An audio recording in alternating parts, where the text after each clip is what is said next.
Dracula's Guest by Bram Stoker Part 5. The Gypsy Prophecy. I really think, said the doctor, that, at any rate, one of us should go and try whether or not the thing is an imposture. Good, said Considine. After dinner we will take our cigars and stroll over to the camp. Accordingly, when the dinner was over, and the law tour finished, Joshua Considine and his friend, Dr. Burley, went over to the east side of the moor, where the gypsy encampment lay. As they were leaving, Mary Considine, who had walked as far as the end of the garden where it opened into the landway, called after her husband, "Mind, Joshua, you are to give them a fair chance, but don't give them any clue to a fortune, and don't you get flirting with any of the gypsy maidens, and take care to keep Gerald out of harm." For answer Considine held up his hand, as if taking a stage oath, and whistled the air of the old song, The Gypsy Countess. Gerald joined in the strain, and then, breaking into merry laughter, the two men passed along the landway to the common, turning now and then to wave their hands to Mary, who leaned over the gate, in the twilight, looking after them. It was a lovely evening in the summer. The very air was full of rest and quiet happiness, as though an outward type of the peacefulness and joy which made a heaven of the home of the young married folk. Considine's life had not been an eventful one. The only disturbing element which he had ever known was in his wooing of Mary Winston, and the long-continued objection of her ambitious parents, who expected a brilliant match for their only daughter. When Mr. and Mrs. Winston had discovered the attachment of the young barrister, they had tried to keep the young people apart by sending their daughter away for a long round of visits, having made her promise not to correspond with her lover during her absence. Love, however, had stood the test. Neither absence nor neglect seemed to cool the passion of the young man, and jealousy seemed a thing unknown to his sanguine nature. So, after a long period of waiting, the parents had given in, and the young folk were married. They had been living in the cottage a few months, and were just beginning to feel at home. Gerald Burley, Joshua's old college chum, and himself a sometime victim of Mary's beauty, had arrived a week before, to stay with them for as long a time as he could tear himself away from his work in London. When her husband had quite disappeared, Mary went into the house, and, sitting down at the piano, gave an hour to Mendelssohn. It was but a short walk across the common, and before the cigars required renewing the two men had reached the gypsy camp. The place was as picturesque as gypsy camps when in villages and when business is good usually are. There were some few persons round the fire, investing their money in prophecy, and a large number of others, thorough or more parsimonious, who stayed just outside the bounds but near enough to see all that went on. As the two gentlemen approached, the villagers, who knew Joshua, made way a little, and a pretty, keen-eyed gypsy girl tripped up and asked to tell their fortunes. Joshua held out his hand, but the girl, without seeming to see it, stared at his face in a very odd manner. Gerald nudged him. "You must cross her hand with silver," he said. "It is one of the most important parts of the mystery." Joshua took from his pocket a half-crown and held it out to her, but, without looking at it, she answered, "You have to cross the gypsy's hand with gold." Gerald laughed. "You are at a premium as a subject," he said. Joshua was of the kind of man, the universal kind, who can tolerate being stared at by a pretty girl. So, with some little deliberation, he answered, "All right, here you are, my pretty girl. But you must give me a real good fortune for it," and he handed her a half-sovereign, which she took, saying, "It is not for me to give good fortune or bad, but only to read what the stars have said." She took his right hand and turned it palm upward, but the instant her eyes met it she dropped it as though it had been red hot, and, with a startled look, glided swiftly away. Lifting the curtain of the large tent, which occupied the center of the camp, she disappeared within. "Sold again," said the cynical Gerald. Joshua stood a little amazed, and not altogether satisfied. They both watched the large tent. In a few moments there emerged from the opening not the young girl, but a stately-looking woman of middle age and commanding presence. The instant she appeared the whole camp seemed to stand still. The clamor of tongues, the laughter and noise of the work were, for a second or two, arrested, and every man or woman who sat, or crouched, or lay, stood up and faced the imperial-looking gypsy. "The Queen, of course," murmured Gerald. "We are in luck tonight." The gypsy queen threw a searching glance around the camp, and then, without hesitating an instant, came straight over and stood before Joshua. "Hold out your hand," she said in a commanding tone. Again Gerald spoke, sotto voce. "I have not been spoken to in that way since I was at school. Your hand must be crossed with gold. 100%. At this game," whispered Gerald, as Joshua laid another half-sovereign on his upturned palm. The gypsy looked at the hand with knitted brows, then suddenly looking up into his face, said, "Have you a strong will, have you a true heart that can be brave for one you love?" "I hope so, but I am afraid I have not vanity enough to say yes." "Then I will answer for you, for I read resolution in your face, resolution desperate and determined if need be." "You have a wife you love?" "Yes," emphatically. "Then leave her at once, never see her face again. Go from her now, while love is fresh and your heart is free from wicked intent. Go quick, go far, and never see her face again." Joshua drew away his hand quickly, and said, "Thank you." stiffly but sarcastically, as he began to move away. "I say," said Gerald, "you're not going like that, old man. No use in being indignant with the stars or their prophet, and, moreover, your sovereign what of it? At least, hear the matter out." "Silence, ribald," commanded the queen. "You know not what you do. Let him go and go ignorant, if he will not be warned." Joshua immediately turned back. "At all events, we will see this thing out," he said. "Now, madam, you have given me advice, but I paid for a fortune." "Be warned," said the gypsy. "The stars have been silent for long. Let the mystery still wrap them round.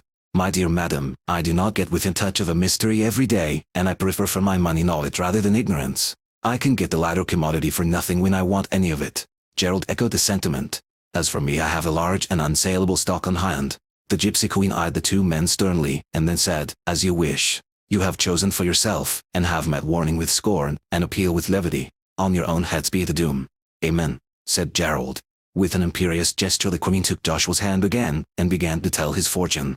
"I see here the flowing of blood. It will flow before long. It is running in my sight. It flows through the broken circle of a severed ring." "Go on," said Joshua, smiling. Gerald was silent. "Must I speak plainer?" "Certainly. We commonplace mortals want something definite. The stars are a long way off, and their words get somewhat dulled in the message." The gypsy shuddered, and then spoke impressively. "This is the hand of the murderer of his wife." She dropped the hand and turned away. Joshua laughed. "Do you know," said he, "I think if I were you I should prophesy some jurisprudence into my system. For instance, you say this hand is the hand of a murderer. Well, whatever it may be in the future, or potentially it is at present not one, you ought to give your prophecy in such terms as the hand which will be a murderer's single quote, or, rather, the hand of one who will be the murderer of his wife. The stars are really not good on technical questions." The gypsy made no reply of any kind, but, with drooping head and despondent mien, walked slowly to her tent, and, lifting the curtain, disappeared. Without speaking the two men turned homewards, and walked across the moor. Presently, after some little hesitation, Gerald spoke. "Of course, old man, this is all a joke. A ghastly one, but still a joke. But would it not be well to keep it to ourselves?" "How do you mean?" "Well, not tell your wife. It might alarm her." "Alarm her? My dear Gerald, what are you thinking of?" "Why, she would not be alarmed or afraid of me if all the gypsies that ever didn't come from Bohemia agreed that I was to murder her, or even to have a hard thought of her, while so long as she was saying Jack Robinson." Gerald remonstrated. "Old fellow, women are superstitious far more than we men are. And, also they are blessed or cursed with a nervous system to which we are strangers. I see too much of it in my work not to realize it. Take my advice and do not let her know, or you will frighten her." Joshua's lips unconsciously hardened as he answered, "My dear fellow, I would not have a secret from my wife. Why, it would be the beginning of a new order of things between us. We have no secrets from each other. If we ever have, then you may begin to look out for something odd between us." "Still," said Gerald, "at the risk of unwelcome interference, I say again be warned in time." "The gypsy's very words," said Joshua. "You and she seem quite of one accord. Tell me, old man, is this a put-up thing? You told me of the gypsy camp. Did you arrange at all with Her Majesty?" This was said with an air of bantering earnestness. Gerald assured him that he only heard of the camp that morning, but he made fun of every answer of his friend, and, in the process of this raillery, the time passed, and they entered the cottage. Mary was sitting at the piano but not playing. The dim twilight had waked some very tender feelings in her breast, and her eyes were full of gentle tears. When the man came in she stole over to her husband's side and kissed him. Joshua struck a tragic attitude. "Mary," he said in a deep voice, "before you approach me, listen to the words of fate. The stars had spoken and the doom is sealed. What is it, dear? Tell me the fortune, but do not frighten me." "Not at all, my dear. But there is a truth which it is well that you should know. Nay, it is necessary so that all your arrangements can be made beforehand, and everything be decently done in an order. Go on, dear. I am listening." "Mary Considine, your effigy may yet be seen at Madame Tussaud's. The jurisprudent stars have announced their fell tidings that this hand is red with blood, your blood. Mary. Mary. My God." He sprang forward, but too late to catch her as she fell fainting on the floor. "I told you," said Gerald. "You don't know them as well as I do." After a little while Mary recovered from her swoon, but only to fall into strong hysterics, in which she laughed and wept and raved and cried, "Keep him from me, Joshua, my husband," and many other words of entreaty and of fear. Joshua Considine was in a state of mind bordering on agony, and when at last Mary became calm he knelt by her and kissed her feet and hands and hair and called her all the sweet names and said all the tender things his lips could frame. All that night he sat by her bedside and held her hand. Far through the night and up to the early morning she kept waking from sleep and crying out as if in fear, till she was comforted by the consciousness that her husband was watching beside her. Breakfast was late the next morning, but during it Joshua received a telegram which required him to drive over to Withering, nearly 20 miles. He was loath to go, but Mary would not hear of his remaining, and so before noon he drove off in his dog cart alone. When he was gone Mary retired to her room. She did not appear at lunch, but when afternoon tea was served on the lawn under the great weeping willow, she came to join her guest. She was looking quite recovered from her illness of the evening before. After some casual remarks, she said to Gerald, "Of course it was very silly about last night, but I could not help feeling frightened. Indeed I would feel so still if I let myself think of it. But, after all these people may only imagine things, and I have got a test that can hardly fail to show that the prediction is false if indeed it be false," she added sadly. "What is your plan?" asked Gerald. "I shall go myself to the gypsy camp, and have my fortune taught by the Queen." "Capital. May I go with you?" "Oh, no. That would spoil it. She might know you and guess at me, and suit her utterance accordingly. I shall go alone this afternoon." When the afternoon was gone Mary Considine took her way to the gypsy encampment. Gerald went with her as far as the near edge of the common, and returned alone. Half an hour had hardly elapsed when Mary entered the drawing room, where he lay on a sofa reading. She was ghastly pale and was in a state of extreme excitement. Hardly had she passed over the threshold when she collapsed and sank moaning on the carpet. Gerald rushed to aid her, but by a great effort she controlled herself and motioned him to be silent. He waited, and his ready attention to her wish seemed to be her best help, for, in a few minutes, she had somewhat recovered, and was able to tell him what had passed. "When I got to the camp," she said, "there did not seem to be a soul about. I went into the center and stood there. Suddenly a tall woman stood beside me. Something told me I was wanted," she said. "I held out my hand and laid a piece of silver on it. She took from her neck a small golden trinket and laid it there also, and then, seizing the two, threw them into the stream that ran by. Then she took my hand in hers and spoke, not but blood in this guilty place, and turned away. I caught hold of her and asked her to tell me more. After some hesitation, she said, 'Alice, alas, I see you lying at your husband's feet, and his hands are red with blood.'" Gerald did not feel at all at ease, and tried to laugh it off. "Surely," he said, "this woman has a craze about murder." "Do not laugh," said Mary, "I cannot bear it," and then, as if with a sudden impulse, she left the room. Not long after Joshua returned, bright and cheery, and as hungry as a hunter after his long drive. His presence cheered his wife, who seemed much brighter, but she did not mention the episode of the visit to the gypsy camp, so Gerald did not mention it either. As if by tacit consent the subject was not alluded to during the evening. But there was a strange, settled look on Mary's face, which Gerald could not but observe. In the morning Joshua came down to breakfast later than usual. Mary had been up and about the house from an early hour, but as the time drew on she seemed to get a little nervous and now and again threw around an anxious look. Gerald could not help noticing that none of those at breakfast could get unsatisfactorily with their food. It was not altogether that the chops were tough, but that the knives were also blunt. Being a guest, he, of course, made no sign, but presently saw Joshua draw his thumb across the edge of his knife in an unconscious sort of way. At the action Mary turned pale and almost fainted. After breakfast they all went out on the lawn. Mary was making up a bouquet, and said to her husband, "Get me a few of the tea roses, dear." Joshua pulled down a cluster from the front of the house. The stem bent, but was too tough to break. He put his hand in his pocket to get his knife, but in vain. "Lend me your knife, Gerald," he said. But Gerald had not got one, so he went into the breakfast room and took one from the table. He came out feeling its edge and grumbling. "What on earth has happened to all the knives? The edges seem all ground off." Mary turned away hurriedly and entered the house.